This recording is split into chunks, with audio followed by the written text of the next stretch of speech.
Oke, assalamualaikum warahmatullahi wabarakatuh. Selamat pagi anak-anak. Hari ini kita akan kembali lagi belajar bertatap muka.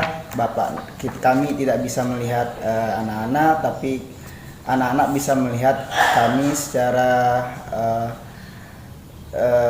video, ya, video pembelajaran hari ini.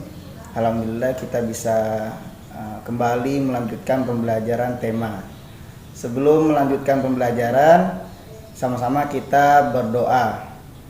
Ya, berdoa dimulai. Bismillah.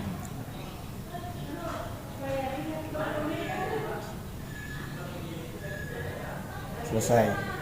Kita harus mengawali segala sesuatu itu dengan berdoa, ya Bu ya. Iya. Dengan berdoa, karena apapun yang kita lakukan, kita mengharap ridhonya Allah dan mendapatkan pahala yang apa kita lakukan, apalagi kita belajar. Oke? Karena belajar itu adalah kewajiban. Apabila dikerjakan mendapat pahala, apabila ditinggalkan berdosa. Betul sekali. Ya, Bapak wali kelas 4A bersama Ibu Sumi. Iya, saya wali kelas 4C. 4C. Di sini tadinya harusnya ada Bu Eka, mungkin sedang berhalangan hadir, tapi beliau tetap kita mewakili juga dari 4B, ya, Bu Eka. Ya. Jadi anak-anak 4B bisa juga ikut. Oke anak-anak, masih semangat ya, kami semua semangat ya, semangat masih mengajar secara daring, secara jarak jauh. Begini kondisinya kita kalau belajar jarak jauh pasti ada kendala-kendala. Iya, betul. Jadi kita harus menyikapinya dengan baik, dengan sabar, dengan bijak. Hari ini kita akan belajar terkait kerjasama di masyarakat. Kemarin kita udah belajar tentang kerjasama bersama orang tua. Bersama orang tua. Kemarin ada yang bilang menyuci baju bersama orang tua. Iya, mencuci piring. Iya, dan banyak sekali. Alhamdulillah. Alhamdulillah anak-anak mengerjakan dengan baik. Sekarang kita akan lanjut. Kita buka dulu halaman 16. Halaman 16 ini di buku tema. Ya. Halaman 16 ini terkait tentang mengenal kegiatan di masyarakat. Contoh dari kegiatan di masyarakat di sini kan ada di halaman 17 melakukan kegiatan siskamling. Kalau di rumah Ibu biasanya apa, Bu? Siskamling sama juga biasa juga disebut dengan ronda malam. Dan mungkin anak-anak Ibu saat ini mungkin jarang ya terdengar, karena ini biasanya dilakukan di pedesaan atau di perkampungan, tetapi di pelosok-pelosok daerah sini juga sudah ada yang melakukan kegiatan siskamling. Cuman penerapannya sekarang itu kan berbeda. Yang digunakan sekarang itu adalah security atau pengamanan. Ya, di sini kembali kita ada kedatangan wali kelas 4A, 4B. Yang 4B Ibu Eka, alhamdulillah bisa bergabung bersama kita menjelaskan terkait kerjasama di masyarakat. Tadi sudah dikatakan Bu Sumi ada namanya siskamling. Siskamling itu ada di perdesaan, ya. Iya. Kalau di kota itu namanya security. Oke, selanjutnya ada lagi nggak? Kerjasama di masyarakat seperti gotong royong, ya. Banyak. Membantu masjid, apalagi itu. Membersihkan gorong-gorong atau paret. Biasa juga itu dia lakukan secara bersama-sama. Ya. Bahkan kita pun saat ini kerjasama juga, ya, ini demi untuk memberikan juga pembelajaran untuk anak-anak Ibu. Ya. Assalamualaikum warahmatullahi wabarakatuh. Waalaikumsalam warahmatullahi wabarakatuh. Apa kabar semuanya anak-anak Ibu? Baik ya. Oke, untuk materi kita hari ini kelas 4A ada Pak Ari, saya kelas 4B, terus ada Bu Sumi kelas 4C. Ya. Materi kita hari ini tentang kerjasama. Apa sih kerjasama itu? Kerjasama adalah Kerjasama adalah melaksanakan sesuatu atau mengerjakan sesuatu secara bersama-sama untuk mencapai tujuan bersama. Adapun bentuk kerjasama itu banyak. Ada kerjasama di lingkungan sekolah, di lingkungan keluarga, dan ada juga di lingkungan masyarakat. Nah, selanjutnya contoh-contoh kerjasama bentuknya Pak Ari bisa menjelaskan apa aja di lingkungan masyarakat, di lingkungan sekolah atau di lingkungan keluarga.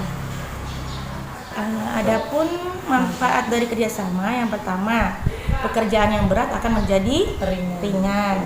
Terus akan mempererat persatuan dan kesatuan dan menjalin silaturahmi antar sesama. Selain itu apalagi Bu Sumi manfaat dari kerjasama? Masih banyak beberapa lagi yang dijadikan sebagai manfaat dari kerjasama, yaitu sesuatu yang tadinya berat menjadi ringan karena dikerjakan secara bersama-sama. Menjadi erat hubungannya, ya kan? Terus menambah persaudaraan. Itu manfaat-manfaat dari kerjasama di masyarakat. Nah, tadi bentuk-bentuknya sudah tahu ya. Silakan nanti anak-anak langsung menulis isi aja. Di sini ada 4 kolom yang belum diisi.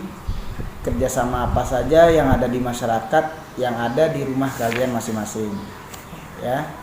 Bisa tanyakan atau diskusikan dengan keluarga kalian di rumah, orang tua kalian di rumah terkait kerjasama di rumah. Atau boleh lihat contoh-contoh yang ada di buku lain, bisa lihat gambar-gambarnya. Silakan ditulis langsung di bukunya halaman 17 ya. Oke, mengapa dalam masyarakat harus ada kerjasama? Nah, nanti kalian analisis sendiri, kalian pikir sendiri, ya. Bapak, kami tidak ingin menjelaskan lebih lebar karena kita ingin mengetahui sampai mana daya tangkap anak-anak, ya, Bapak Ibu di rumah mengenai mengapa dalam masyarakat itu harus ada kerjasama. Tadi sudah dijelaskan manfaatnya, sudah dijelaskan contoh-contohnya. Berarti kan kalian harus seperti ini, harus seperti ini. Berarti harus sedikitnya tahu mengerti mengapa dalam masyarakat harus ada kerjasama. Oke, selanjutnya ini kita akan lanjut saja ya, karena ini pelajaran tema, tidak hanya satu bidang studi terkait keberagaman. Sebelumnya kita sudah mempelajari tentang keberagaman yang ada di Indonesia ya Ibu ya. Ada keberagaman suku, agama, kebudayaan, tarian adat, dan banyak sekali yang ada di Indonesia yang perlu kita ketahui dan kita syukuri. Nah, bagaimana kita menyikapi dalam perbedaan tersebut? Kita harus menyikapinya dengan penuh toleransi, saling menghormati, saling menghargai antar sesama, ya. Sekarang kalian coba buka halaman 17. Ya, ini materi 17 dulu. Sebelumnya dibaca dulu ya. Baca dulu sama-sama ya. Anak-anak Ibu mengisi latihannya atau diskusinya. Mungkin ada beberapa contoh yang akan Ibu berikan. Yang pertama, sikap menghormati keberagaman. Mungkin diantaranya menghormati perbedaan sifat. Terkadang sifat seseorang pasti berbeda. Jadi ini bisa juga dimasukkan ke dalam contoh. Begitupun dengan keberagaman atau perbedaan ketika melaksanakan ibadah. Karena kita di dalam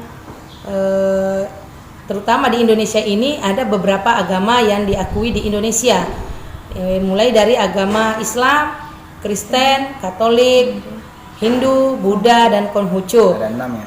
Iya, ada 6. Jadi Ibu ingatkan kembali, mudah-mudahan anak Ibu tidak lupa bahwasanya agama yang ada di Indonesia itu ada 6. Catat. Oke. Iya. Itu dari Ibu Sumi ya, dari agamanya, dari sifatnya, mungkin dari pekerjaannya. Oke, Bapak tambahkan lagi. Iya, sikap menghormati keberagaman. Bu Sumi sudah dari sifatnya. Sifat manusia berbeda-beda. Kita harus memahami dan menghargai perbedaan sifat teman kita, sifat keluarga kita, ya. Dan juga ada agama. Perbedaan agama jangan sampai membuat kita perpecahan, membuat kita saling mengolok-olok, ya. Iya. Saling menghina, mengejek, tidak boleh. Kita harus menghormatinya. Apalagi itu dari sikap menghormati keberagaman. Suku pun seperti itu. Harus menghormati. Sikap menghormati keberagaman, ya. Terus ada lagi sikap tidak menghormati. Contoh dari sikap tidak menghormati keberagaman apa tadi? Misalnya ini dalam melaksanakan ibadah, di setiap orang kan agamanya berbeda. Bila ada agama lain yang sedang melaksanakan ibadah, kita harus menghormati. Contohnya agama Islam lagi menjalankan ibadah puasa, agama lain harus menghormatinya. Tidak boleh menghina atau mencela ibadah dari agama orang lain. Berarti sikap tidak menghormati itu seperti mencela Iya. ya. Iya. Mencela, terus mencela orang lagi beribadah. Iya. Nah, Iya. itu sikap tidak menghormati. Apalagi Bahasa bisa juga.